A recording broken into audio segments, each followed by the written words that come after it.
TV nyala. TV nyala. Gue tuh nggak pernah nonton TV, tidak di hotel, never. Oke?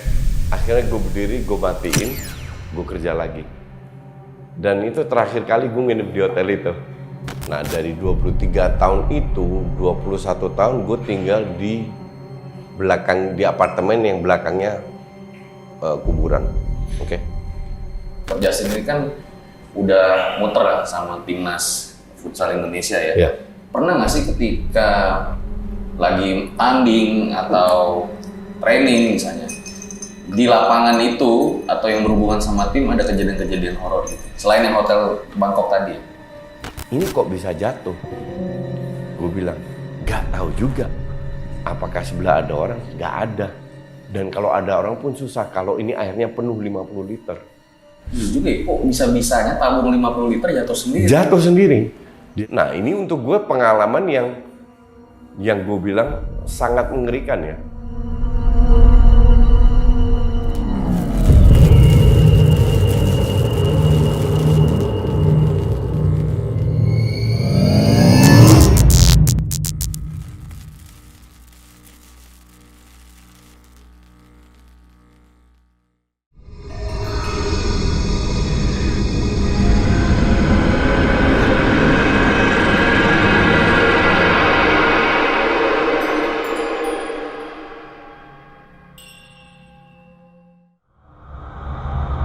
Om Mamat, obrolan malam Jumat. Kembali lagi bersama gue Fajar Aditya. Kali ini di Om Mamat season 4. Ketakutan terbesar adalah dirimu sendiri.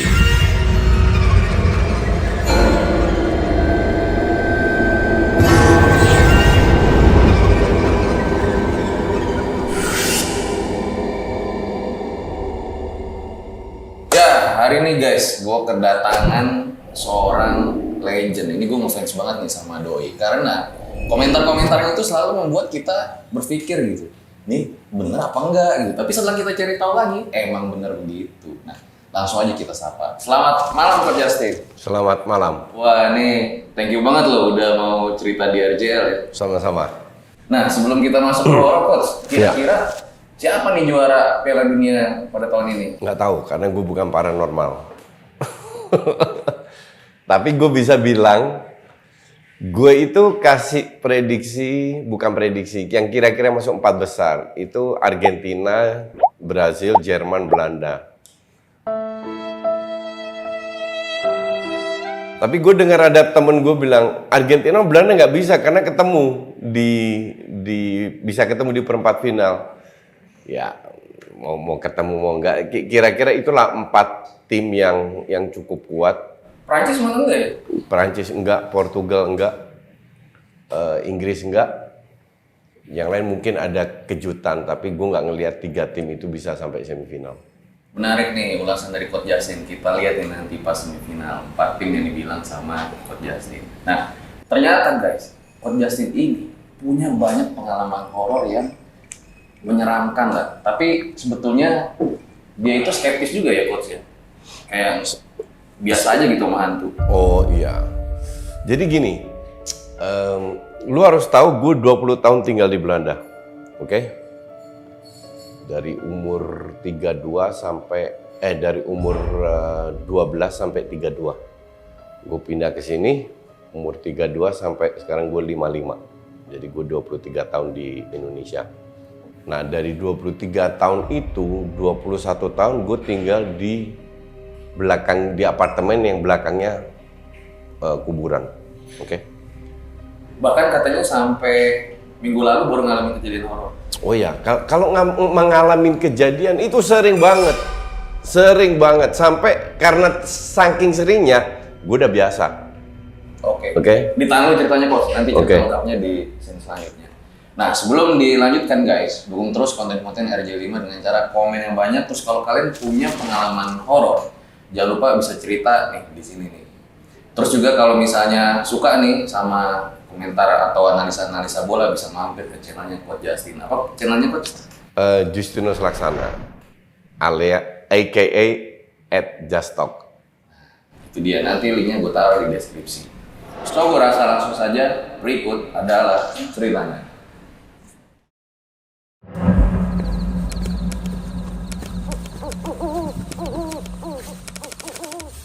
Kira-kira malam-malam gini di tengah hutan Bang Fajar dan tim mau kemana ya?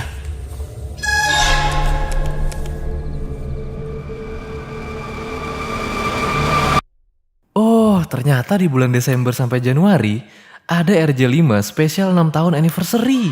Dan juga jangan ketinggalan nonton karena selama 1 bulan Om Mamat special episode, kalian berkesempatan mendapatkan hadiah total 25 juta.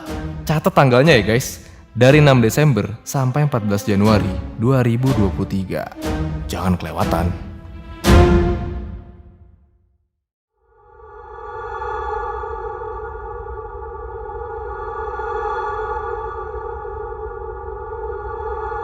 Ya, Coach Justin boleh diceritain pengalaman horor pertama nih pengen diceritain ke teman-teman. Ya, pengalaman itu banyak banget ya. Jadi tidak hanya di apartemen gue, tapi juga di Surabaya gue pernah mengalami di Bangkok gue mengalami. Tapi gue tidak pernah mengalami di Belanda. Nah, cuman gue kan orangnya suka belajar ya, belajar di YouTube. Ternyata dari kesimpulan yang gue ambil, nggak hanya di Amerika itu ada kejadian satu rumah yang dihuni, terus ada orang masuk, sekeluarga yang diganggu dan lain-lainnya. Rumah itu masih ada, nggak ada yang beli. Dalam arti intinya adalah kalau kita bicara makhluk halus itu ada di seluruh dunia. Jadi memang ada, oke? Lu percaya nggak percaya itu memang ada.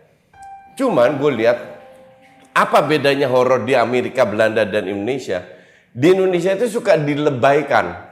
Jadi kalau sedikit ada kasus, mereka tidak bisa menjelaskan atau tidak punya alasan, dikit-dikit dibilang setan, ngerti nggak? Sementara di Belanda nggak, kalau Belanda ada kejadian mereka cari eksplanasi, cari alasannya kenapa ini bisa terjadi apa. Nah, bedanya cuma di situ. Di sana bisa jadi tidak semua kejadian itu horor atau setan, oke? Bahkan di sini ada kasus kriminal dibilang kesurupan. Iya, kayak gitu-gitulah. Tapi memang mungkin ini budaya kita suka dilebaikan ya, jadi oke lah, nggak ada masalah. Nah, kalau kembali ke gue,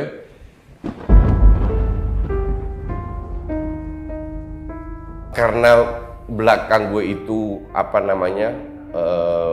kuburan, jadi banyak hal sering kali yang gue alami. Ini gue corot yang kecil-kecil aja ya, yang kecil-kecil aja.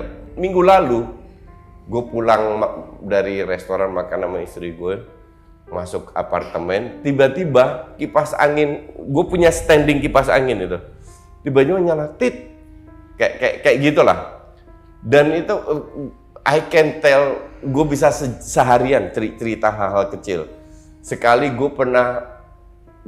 sofa gue itu kan L, gue duduk di sini, kok gue merasa kayak bau bangke gitu. Nah, mungkin gue baunya tong sampah. Sampai gue berdiri, gue jalan ke tong sampah, ternyata pada saat dalam perjalanan ke tong sampah yang cuma mungkin 5 meter, 6 meter, itu udah nggak bau lagi. Sampai gue buka tong sampahnya, nggak bau lagi. Gue kembali ke sofa, hanya bau di sofa aja. Hal kecil. Kamar gue itu isolated. Oke, gue sama istri gue ngerokok, tapi di luar, nggak pernah di kamar. Pernah berapa kali kita itu bau kretek di kamar. Gue nggak ngerokok kretek, istri gue nggak ngerokok kretek. Nggak mungkin dari luar juga. Ngerti nggak? Itu bau kretek. Hanya di kamar. Ini kan hal-hal kecil yang sering terjadi bahwa ya memang ada gitu loh. Nah, berarti kan lo cukup sering mengalami kejadian horor nih Coach ya? Ya. Apa yang paling serem nih menurut Coach Justin?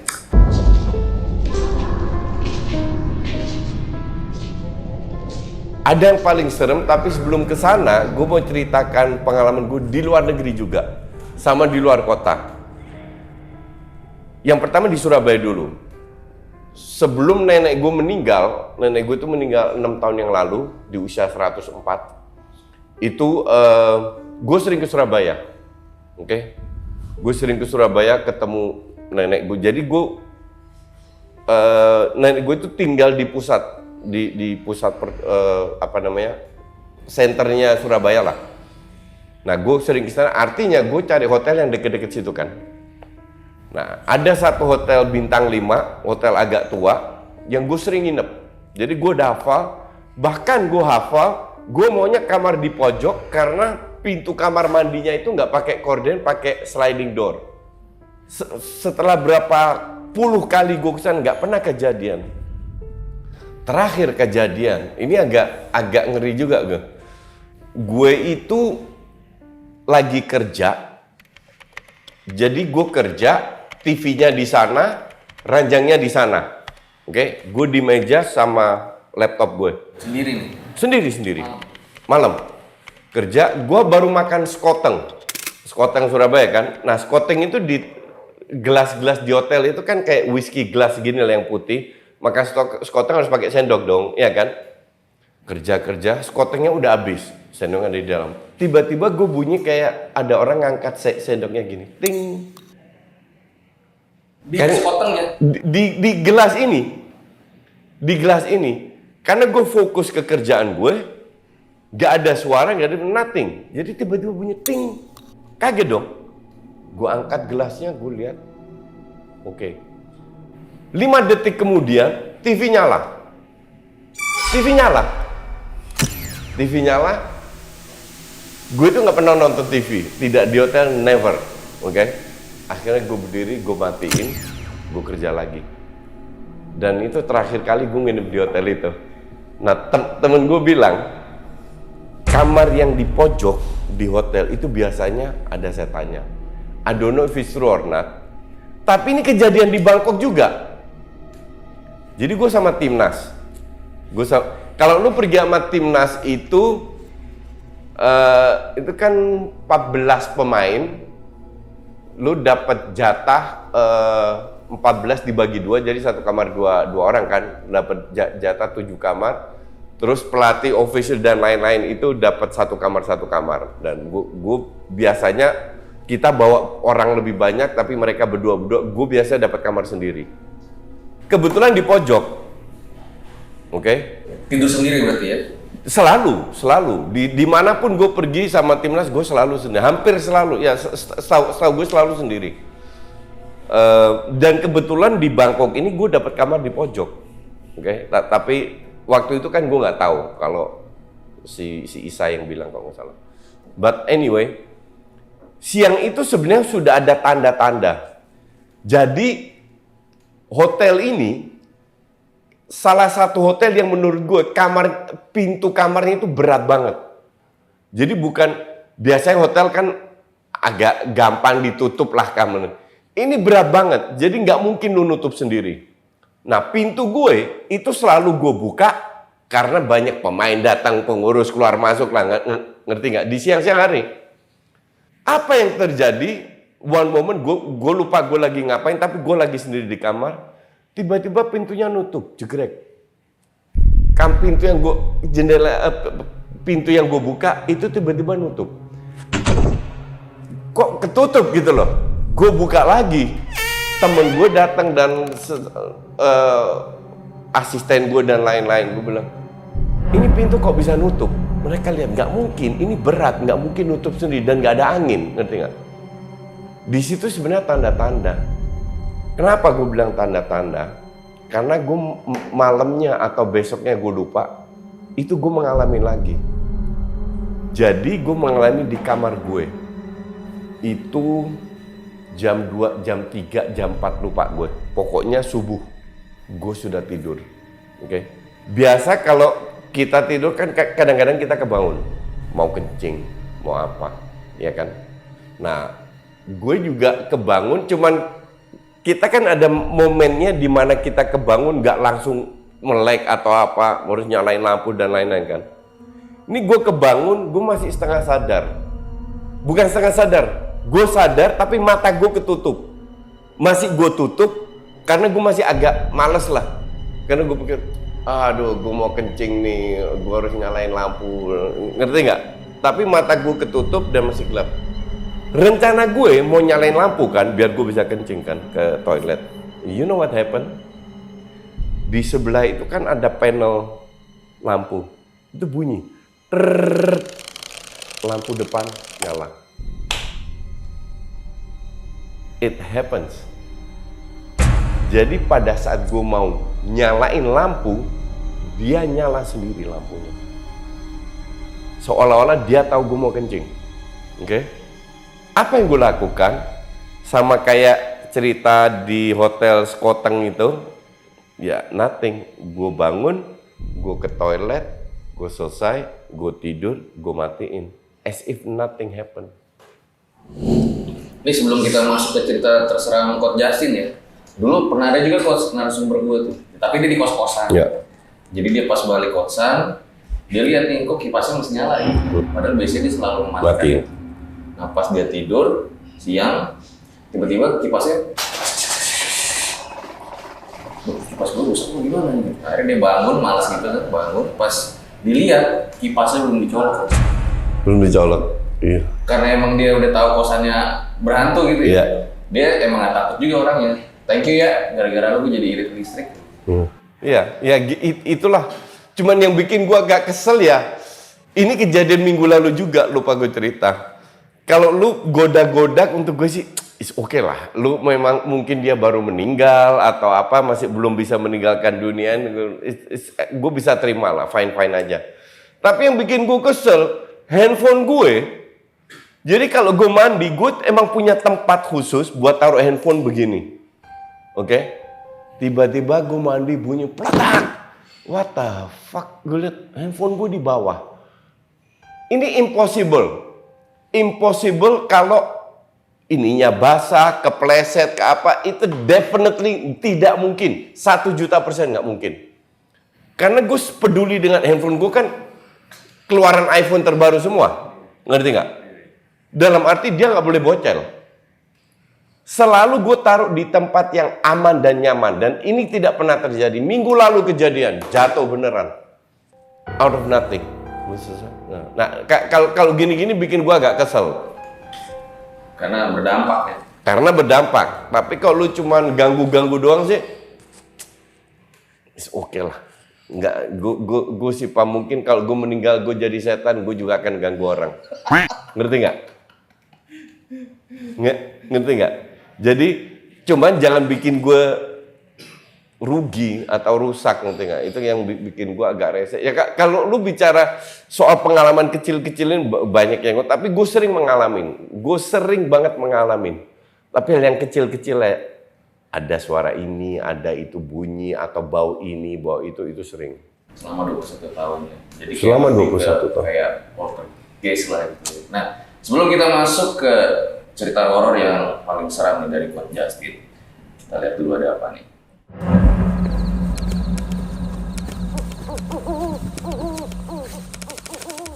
Kira-kira malam-malam gini di tengah hutan Bang Fajar dan tim mau kemana ya?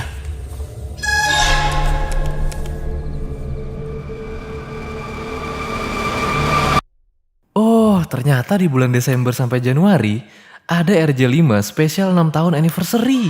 Dan juga jangan ketinggalan nonton karena selama 1 bulan Om Mamat special episode, kalian berkesempatan mendapatkan hadiah total 25 juta. Catat tanggalnya ya guys, dari 6 Desember sampai 14 Januari 2023. Jangan kelewatan.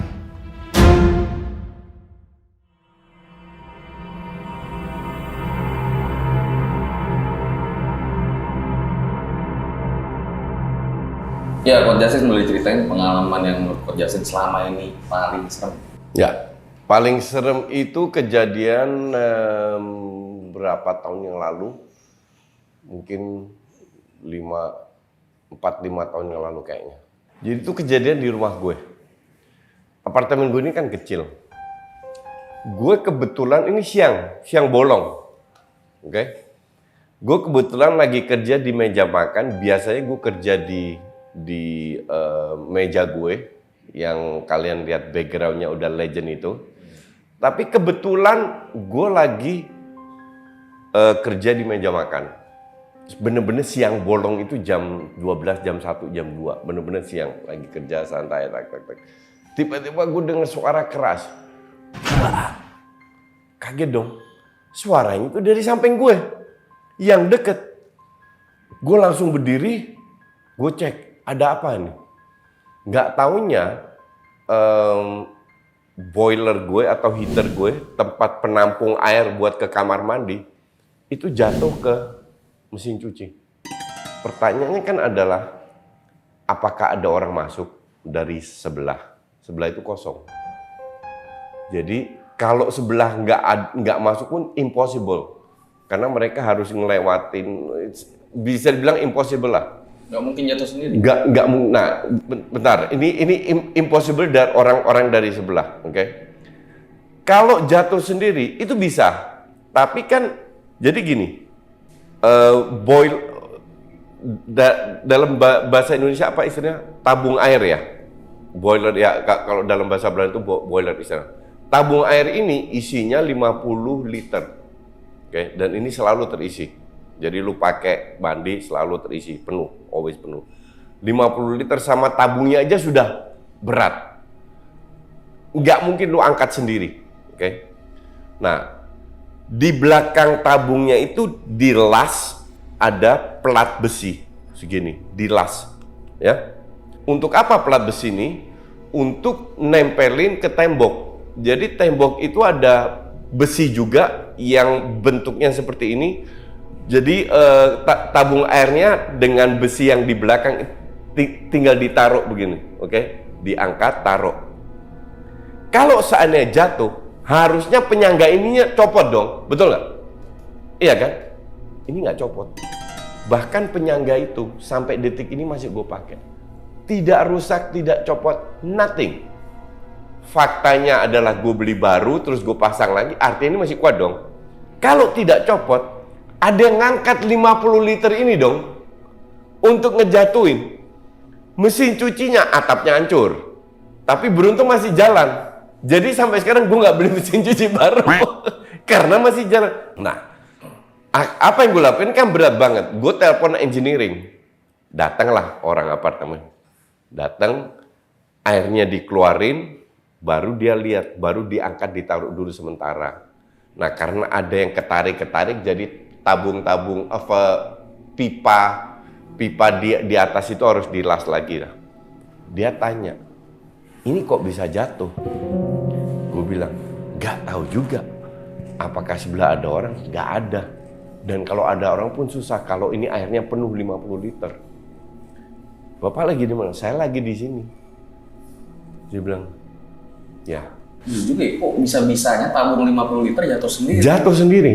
Dia bilang, nimpa mesin cuci lagi. Iya, dia bilang, saya nggak tahu juga jawabannya apa. Akhirnya apa yang terjadi? Diberesin dulu semua, tabungnya rusak, oke? Akhirnya gue beli tabung baru, gue pasang di penyangga yang sama. Harusnya kalau penyangganya tetap stay, harusnya di belakangnya yang besi yang dilas ini copot dong, betul nggak? Mungkin tua atau karatan udah rusak bisa copot, itu bisa kan, ini kan berat. Nggak copot sama sekali. Jadi engineeringnya aja bingung, kok ini bisa terjadi. Nah, ini untuk gue pengalaman yang gue bilang sangat mengerikan ya. Berdampak. Iya, kalau lu kayak handphone jatuh atau kipas gue mendadak nyala, oke lah, ngerti nggak? Tapi sampai lu bisa membuat tabung air ini sampai jatuh, kan rusak. Gue harus keluar duit lagi, harus apa? Mesin cucinya rusak. Ini yang bikin gue sebenarnya keselnya itu di situ. Iya, biarin aja lah ya. Ya untuk gue sih, there is no choice. Kecuali gue pindah apartemen. Apakah kalau gue pun apartemen baru gue belakangnya bukan kuburan, apakah garansi itu nggak ada setan? Belum tentu juga. Iya kan? Jadi daripada kita melawan atau menakutin kita embrace saja. Rangkul dalam arti bukan gue ngundang mereka tiap hari datang, tapi kita terimalah. Kita terima faktanya bahwa mereka itu ada. Bahwa mereka itu juga pengen eksis. Jadi kalau gue saran gue untuk penonton, lu nggak usah takut. There is no need untuk takut. Tapi kalau lu tanya apakah gue pernah lihat sosok, kalau pocong untuk gue itu bullshit ya. Itu untuk gue itu bullshit. Tapi pernah lihat sosok halus atau apa lewat, itu gue nggak pernah. Yang gue pernah adalah mengalamin yang untuk karena gue besar di Belanda ya, gue selalu mencari eksplanasi. Apakah ini bisa terjadi tanpa, jadi gue tidak menganggap gocap ini setan atau enggak. Gue cari dulu penjelasan, logikanya. Apakah ini bisa terjadi? Apakah ini? Dan tapi itu pernah nggak sih Coach kayak misalnya bangun-bangun udah kayak kecakar gitu sendiri, pernah nggak gitu? Enggak. Kalau bangun-bangun kecakar, ujungnya gue kecakar sendiri. Kalau itu gue nggak begitu percaya. Tapi gue nggak pernah. Gue nyakar diri gue sendiri, kakak kasarnya itu nggak pernah. Ini hal-hal kecil lah, hal-hal kecil. Karena itu hal kecil, ya kecuali mesin cuci itu ya. Kayak di Bangkok itu kan hal kecil. Kok dia tahu gue mau bangun, mendadak gue mau nyalain lampu, lampunya nyala sendiri. Itu kan hal kecil. Atau kipas angin nyala sendiri, atau gue bau kretek di kamar gue, atau gue bau mayat di kamar gue. Ini saking terlalu banyak kejadian sampai I already forgot. Gue lupa kejadian-kejadian yang lain, yang which is untuk gue itu nggak begitu penting karena istri gue kan takut setan. Jadi kalau mendadak kita bau sesuatu yang tidak, atau kita merasakan sesuatu yang kita pikir itu setan, mending kita nggak bahas. Jadi diem-dieman aja dua-dua, ngerti nggak? Karena kalau gue bahas, kalau gue kamu bau ini nggak atau apa nggak, dia pasti takut. Ya, jadi mending kita nggak bahas, udah diem aja, jalanin aja, as if normal aja. Tapi Coach ini mungkin para penonton penasaran. Coach Justin ini kan udah muter lah sama timnas futsal Indonesia ya. Yeah. Pernah nggak sih ketika lagi tanding atau training misalnya di lapangan itu atau yang berhubungan sama tim ada kejadian-kejadian horor selain yang hotel Bangkok tadi?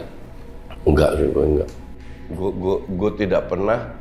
Tapi yang pernah terjadi, gue melatih atau gue seleksi timnas cewek itu di tifosi latihan. Nah, gue waktu itu udah dirtek. Pelatih gue Hendra Nasir bilang, coach dia itu ada cewek umur 17-18 pemain timnas. Dia bilang dia bisa ngelihat, dia bisa ceritain. Gue panggil, gue ajak keluar. Tifosi belakang yang di tengah itu kan banyak pohon-pohon. Gue tanya, sekarang lu bisa lihat nggak? Wah ada coach, ada yang ngeliatin kita ini. Cuman gue nggak tahu apakah itu bener atau enggak, itu menurut dia. Dan gue percaya ini cewek, masih lugu lah, 17-18 tahun nggak. Apalagi yang minta gue, yang tanya gue, yang atasan dia kan pelatih, gue dirtek atasannya lagi, ngerti nggak? Nggak mungkin dia bohong. Feeling gue. Ya diliatin aja kita. Sosoknya nggak disebut? Sosoknya nggak disebutin. Jadi teman pengalaman lain sama timnas nggak ada sih. Kan kita juga sering dengar gitu ya di berita-berita gitu katanya sebelum tanding ada yang lakuin ritual dulu lah di gawang katanya. Enggak lah itu gue nggak percaya. Enggak. Kalau itu gue bilang nggak ada hubungan sama setan, itu masalah kepercayaan diri pemain masing-masing aja. Tapi nggak pernah ya ngelihat ada orang yang kayak gitu ya? Nggak percaya gue gitu. Kalau itu berhasil, Fudu udah juara dunia dari kapan tahan, buktinya nggak juga kan? Gue nggak percaya gituan sama sekali. Dan gue yakin itu nggak ada. Itu tapi cuman pernah denger juga coach kayak cerita horor pemain pelatih bola di luar negeri. Kayak katanya kan Fabio Capello katanya indigo. Oh ya, mungkin. Dia suka ngomong kalau zaman dulu masih Ancelotti nih, iya. Pemainnya itu dia suka bilang tuh apa namanya di Milan itu horor gitu. Terus juga katanya kan, lalu kan fans Arsenal, Almunia itu di rumahnya tuh katanya horor banget. Nggak tahu gue nggak pernah dengar malah. Nggak tahu. Dan Almunia kiper katrok jadi I don't care. Enggak lah, gue ya mungkin itu terjadi ya, tapi tidak sebanyak di Indonesia lah. Tapi kalau di Indonesia kan mereka bikin spesial TV program horor. Salah satu temen gue pernah tanya, lu jujur ini asli atau settingan? Settingan semua. Menarik nih. Nggak usah sebut nama TV-nya, nggak usah sebut nama temen gue. Tapi di sini gue nggak nyuruh lo nambah-nambahin cerita kan? Enggak, gue Yang Gue sini nih, nggak mau sebut aja apa. yang podcast kita gue nggak nyuruh Coach Justin nambah-nambahin cerita. Enggak perlu. Lu nggak bisa paksa gue juga nambah-nambahin. Gue cerita apa yang gue itu. Jadi nggak ada yang bisa suruh. Kalian harus percaya gue, nggak ada yang bisa suruh gue bohong atau bumbuin atau enggak. I just tell you what it is. Itulah RJ5. Dan nanti bakal banyak pertanyaan di closing sama Coach Justin.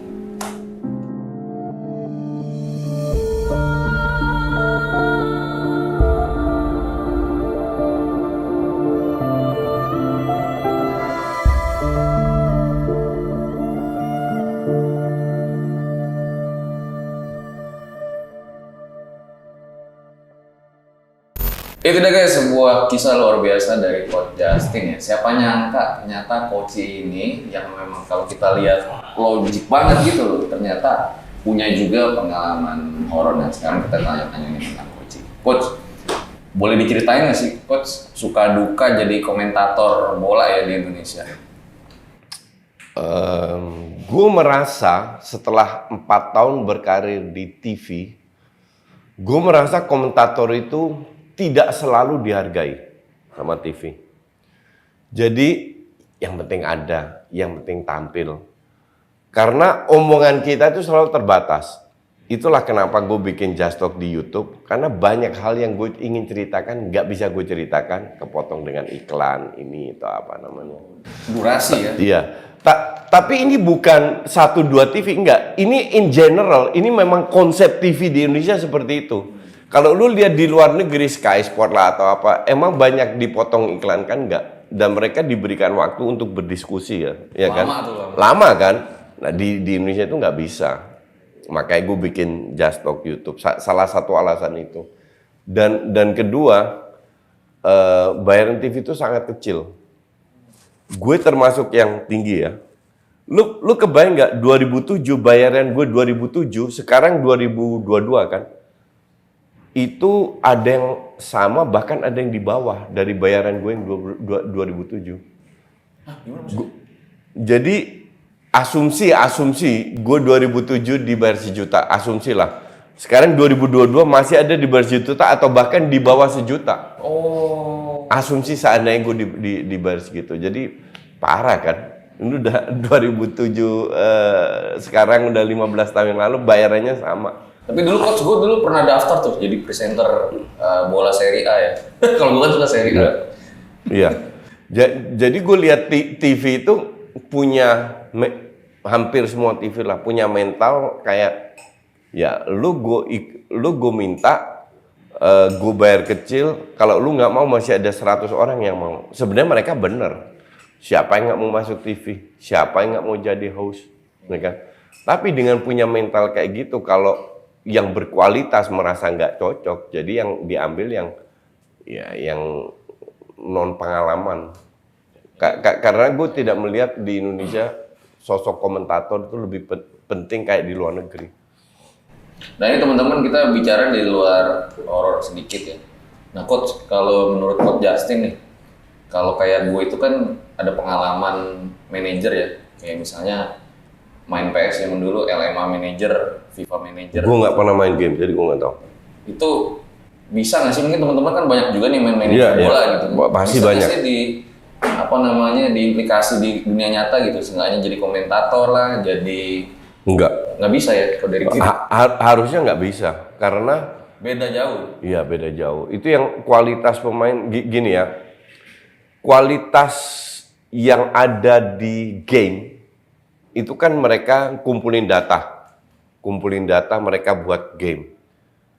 Artinya ini pemain bermain sesuai data yang dimasukin, ya kan? Kalau dia punya speed bagus dia akan lari kencang.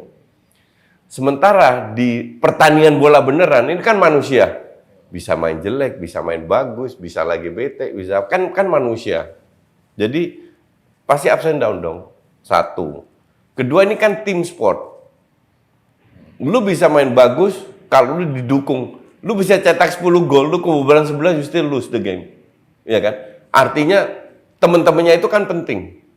Nah, nggak bisa lu datakan satu pemain dengan teman-teman yang lu pilih berdasarkan data-data yang mereka tahu bermain seperti itu nggak bisa.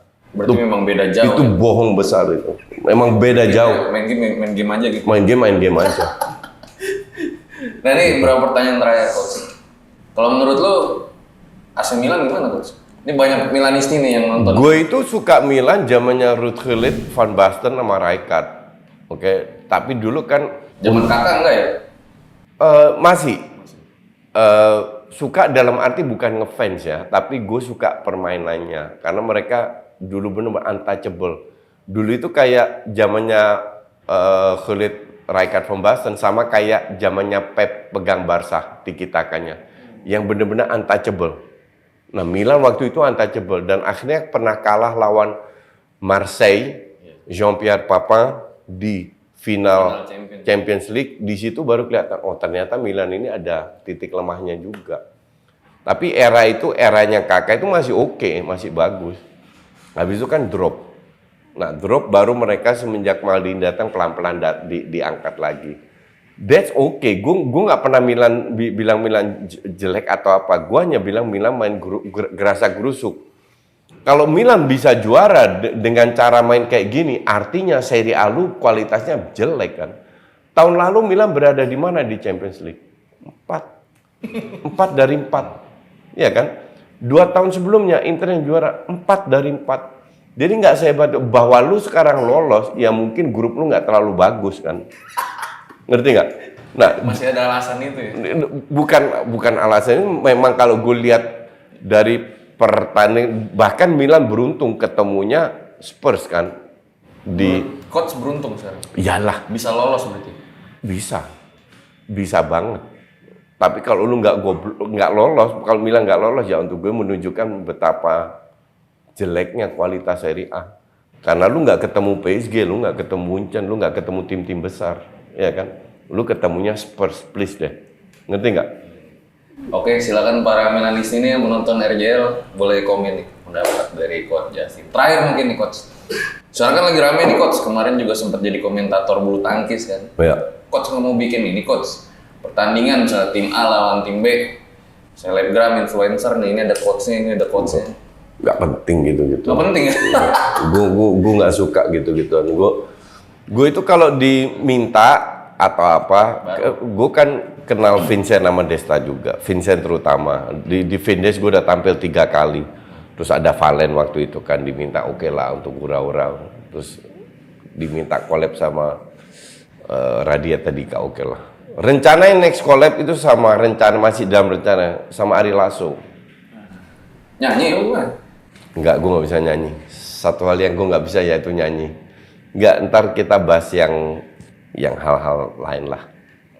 Masih rencana. Menarik buat ditunggu ya.